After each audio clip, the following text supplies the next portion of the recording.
Mr. Gregg Zaun Let's go himself. for it.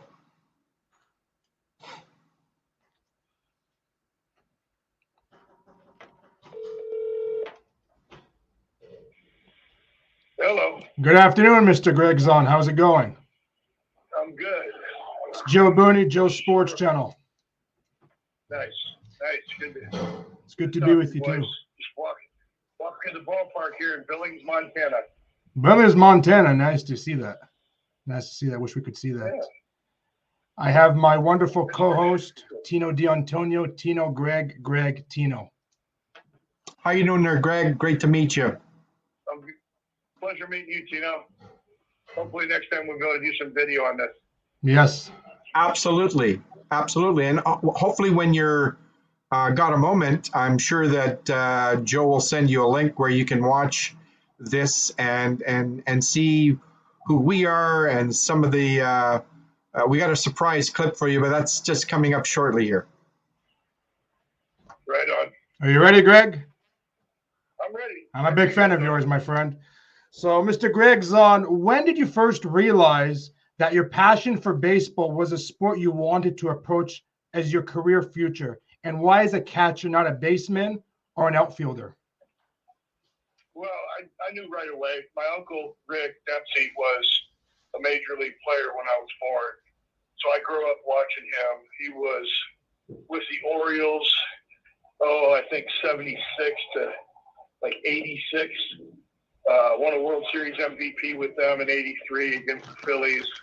I just, and then his younger brother, Pat, was also a professional catcher. So there really wasn't anything else to think about doing. That's what we talked about at the dinner table at Christmas. We talked about catching and throwing and blocking balls and throwing runners out, all that kind of stuff. So it was kind of a hereditary thing. Yeah. It wasn't really much choice. And how are your knees doing so far after retirement? No, my knees are great. My feet are horrendous, though. I've got terrible feet. Yeah. I wake up every day and I gingerly put them on the floor and kind of limp my way to the hot shower to get myself loosened up. But once I start moving, I'm fine. Sure. Thank you for responding to that. I love that answer. Greg, I've got a question for you, but before I ask this question, I want you to listen to a clip, and you'll be able to see it in the near future, but I want you to just listen to this 30-second clip for a second, and then I'm going to ask you something.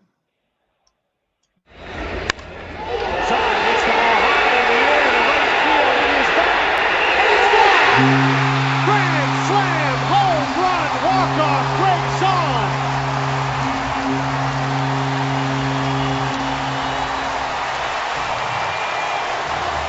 How about that?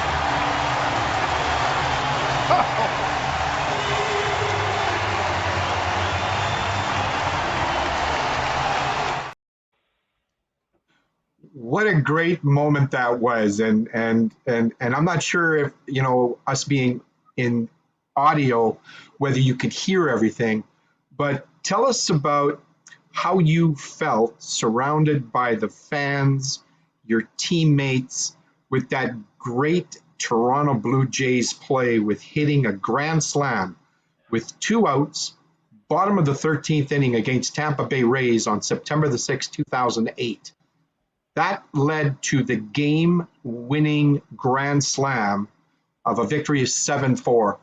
How did you feel at that moment, Greg? Well, pretty elated. It was actually my second walk-off grand slam, but you just never get over it. I mean, a base hit's a base hit, but in that situation, I went up there expecting Percival to challenge me, and he did with a fastball, and I'm always been known as a dead red fastball guy, first pitch. I didn't really get a whole lot of it. I got it off the end a little bit, but enough of it on a day game with the wind blowing out to get it out of the ballpark. And, of course, the celebration ensues after that. It's a great moment. It was. It was exhilarating for me, and it was like 15 years ago, and watching that clip, I think I've watched it 10 times, and when I heard that pop, and I watched you on the clip, and you just kind of looked at that ball, you knew it was gone. And congratulations on that, because that's that is such a memorable day, and it'll be with you for the rest of your days. And congratulations on that hit, and thank you for the response, Greg. Oh, yeah, thanks. It actually led to a pretty funny story. So the next year I was with Baltimore, and they traded me to Tampa at the deadline. And we were sitting around the breakfast table at the stadium, and all the guys that had been on the team the year before were giving me the gears about ending their playoff hopes with that grand slam. And I was like, well, you shouldn't have thrown me a first pitch fastball.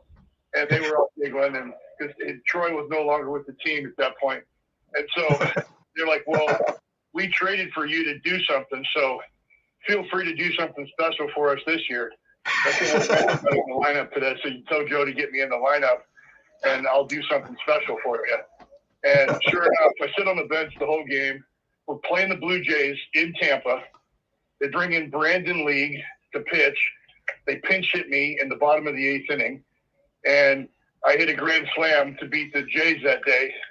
I get the home plate as I come around, and they're like, "You son of a gun, you called it." I called it, and then they were just losing their minds. You go from Toronto, and then you go to Baltimore, man. I don't know how they feel about that. My suit now? Oh, I don't know, man. I don't know.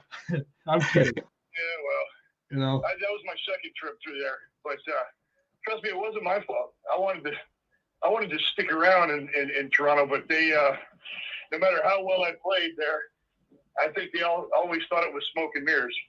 So they didn't. They were always looking for bigger, better, and well, whatever. That's baseball. You're always trying to improve, and they didn't think I was the right guy for the job most days. We miss you very much. I have another question. Taking baseball aside from a moment, if it wasn't going to be baseball for yourself, your career that you loved, in what other sport do you believe would have been in your heart otherwise, Greg? I would have definitely been a golfer. Yeah. I was a better golfer growing up than I was a baseball player. I just didn't like the kids at the country club. Interesting. Yeah, my mom was a golfer, so there's a lot of sports people in our family. Grew up playing junior golf, was pretty good player up until the point where I quit. And I just like the baseball field better. And you say you like the baseball field, and especially you're a big baseball fan yourself. I do have a question, actually, just came out of nowhere, came out of my heart. Who's your team? Do you like Toronto? Do you like Baltimore? Who is the team that you cheer for day in and day out? Because right now the Blue Jays are just playing terrible. Well, I'm a Dodgers fan. I grew up 10 minutes from the stadium. Always been a Dodgers fan. Always will be. My uncle was on the '88 World Series team that beat the Oakland Athletics. So for me, and I was there in Game 1 when Gibson hit the walk-off against Eckersley. So, just so many great moments in that stadium for me. And, always be a Dodgers fan. You're a Dodgers fan. I never knew that. I have another question here for you, Greg. Please tell the viewers and the listeners, since your retirement on or about March the 14th, 2011, you signed a 2-year deal with the Rogers Sportsnet to become their MLB analyst, as well as a part-time analyst with Sportsnet Radio. How did your life change then? And were you missing playing baseball, or was broadcasting the new format of your career moving forward? No, I just think it was just a thing of convenience, to be honest with you. And I retired in the middle of spring training, and there aren't a whole lot of coaching jobs available to you when you retire in the middle of spring training. So I really didn't have much of a choice, and I had already established a pretty solid relationship with the network, having done the postseason analysis for 5 years as an active player. And Jamie, he put me up for the job, Jamie Campbell, and so when I went 2010, I had shoulder reconstruction, and I told everybody at the network, I said, I think I'm done. And then something happened where I ended up going to spring training with the Padres. Knew I wasn't going to do it, and retired in March. And drove to Toronto, negotiated a contract, hired an agent. They rewrote the whole summer lineup around our program. I enjoyed it. It was fun until it wasn't. To be quite honest with you, it was never really much of a challenge for me mentally because I was only covering one game, one team, And, my research wasn't even the night before. And I'm Right. I was a catcher. I had to be, a spectator and pay attention to detail in order to see things about the game. So it never really worked out for me.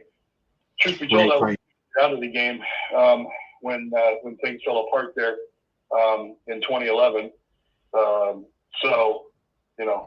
Or excuse me, not 2011, 2017. It is, everything happens for a reason. I enjoyed it while it lasted. It was fun being trusted, by an entire nation to give them the baseball information, and obviously I wish it would have ended a little better. Right. I do have a question for you, and you were one of my favorite catchers of all time, actually. I'm a big Blue Jays fan, and I was sad to see you go. But there has to be some sort of challenge being a catcher, Greg. What was the biggest challenge for you? Throwing basers out, or what was it exactly? Staying healthy. Staying healthy is the hardest part. For the most part, and then mentally not wanting to strangle pitchers at the end of my career, because it's amazing how insecure a guy that's 6'4" with a 95-mile-an-hour fastball can be. And I'm the one that has to hold his hand and tell him how pretty he is, and you can do it, and that just kind of. I mean, meanwhile, these guys are, they're making piles of money, and I'm taking foul balls off the groin, and I'm the one holding their hand, telling them everything's going to be okay. And I was just like, mentally, that was the real reason why I retired. I could have kept playing probably till I was in my mid-40s if I wanted to, especially just catching once a week. But the mental grind of, digesting data, being able to recall it, being able to manage personalities, it was difficult for me. It's kind of like what I'm doing now, coaching. I have to learn how to manage a lot of personalities. And, with being a hitting coach and a catching instructor and the third base coach, I got to figure out, what makes these guys tick and, try to get the best out of them. It's a good thing for me. I got a chance to take a little more than a decade off from trying to manage those personalities, because it can wear on you after a while. Yeah, absolutely. Growing up as a young boy yourself, Greg, which sports figure did you look up to? And was there any immediate family you looked up to for any advice or directions? Well, clearly the uncles were there to guide me. Spent a lot of time with my youngest uncle in the minor leagues, traveling, learning the professional baseball lifestyle. But George Brett was my favorite player growing up. I modeled my swing after his early on in my career. Eddie Murray was another guy. I would probably put my Uncle Rick in the top 10, but there were a lot of other guys that I looked at, because I wanted to be a left-handed hitter, so I learned how to switch hit, and it was because of those guys like Eddie Murray, George Brett, Yastrzemski, like a lot of the great old left-handed hitters. They were fun to watch. Rod Carew, you name it. Those are the guys that I grew up watching. So Tony Gwynn, and I got to play against him. So good times, really good times. And those are the guys I looked up to as far as, and then from a defensive standpoint, my Uncle Rick, top three, but George or Bob Boone was the guy who I modeled my catching style after early on in my career. Excellent. Greg, I have one final question for you. What is your current passion in life, Greg? Looking back on your life, and this is kind of two-parted, what do you most regret and what do you most love? Well, my third passion would be, obviously my kid and coaching. I love teaching. It's fun for me to see the light bulb come on in a kid's head. Being a communicator, having broadcasted, having been a catcher and played a long time, I have the ability to communicate information in more than one way. I can say the same thing 4 different ways to 4 different people. So I think that's what makes me effective. Regrets? Yeah, I've got lots of regrets. I wish I had taken better care of myself during my career. I wish I had been, a little classier at the end there of my broadcasting career, not, let the attention and the fame get to my head. As far as, the things that I'm the most proud of, resilience. I had a lot of crummy things happen to me during my career. I had a lot of crummy things said and done to me during my career, but I was always able to weather that storm. I was able to bounce back from injuries, disappointments. Give a lot of credit to my family and guys like Jim Leland, who, quite frankly, were hard as hell on me. At a young age during my career, made my skin thick and tough, and those guys were really the only reasons why I survived it as long as I did. Can I be honest with you, Greg? And it's like I'm sitting next to you. And I have so much respect for you from the bottom of my heart. Seriously, we've met a few times, and I'm going to bring up the story very quickly. But since you left Blue Jay Central, I've stopped watching Blue Jay Central. There's nothing like Gregg Zaun and Blue Jay Central. I've had so many great memories going to the Rogers Center, seeing you with those fancy suits. And why I'm bringing this up, because about 7 years ago, there's a sign that I have actually right here, and it says, "Who wears the best suit, Cherry or Zaun?" You signed it for me, and you put, "This guy laugh out loud." And I said, "I have a podcast, and I would love to bring you on." And you said, "Maybe the futures of tomorrow." And look where we are today, Greg.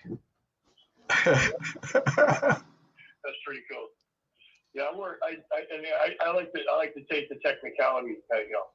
I wear full suits. You wear sport coats, so of course I wear the best suits. You do. I love it. I gotta take a picture and send it to you on a text. It says, "This guy laughed out loud." I'll never forget that. And you know what? You had some wild, beautiful, and I'll use one of my catchphrases, sexy pinata suits that nobody can get but Gregg Zaun on Blue Jay Central. That's right. Yeah, man. We miss you, man. We really miss you. And I wish you nothing but the best, and hopefully we can have you on in the near future. It's a great honor to bring you on. And if you ever want to come back on, feel free to message me, because you are a legend, and this show will never, ever be forgotten, especially this one. I appreciate it. Thank you so much. No problem. You take care of yourself, Greg. You too. Thank you so much, Greg. I just want to say in closing, we don't rehearse this, just to the listeners, the viewers. We didn't go over these questions with Greg. These are raw questions. They're presented in such a way, and I really gotta admire Greg with the way he responded. They came right from his heart. And Greg, I think you're a wonderful human being. Thank you so much for giving us this opportunity and taking away from your busy schedule. I hope that we can talk again in the near future.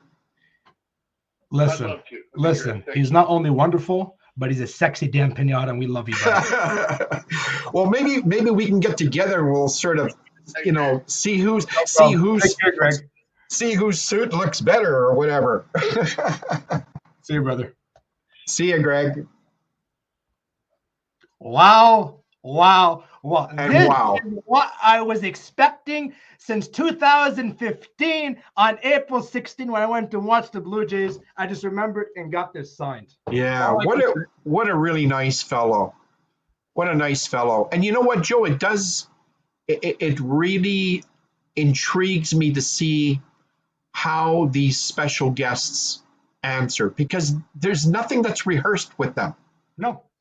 Nothing. This is spot on. Here's a question. Here's this. We do a little bit of homework. We present the information and we get the responses.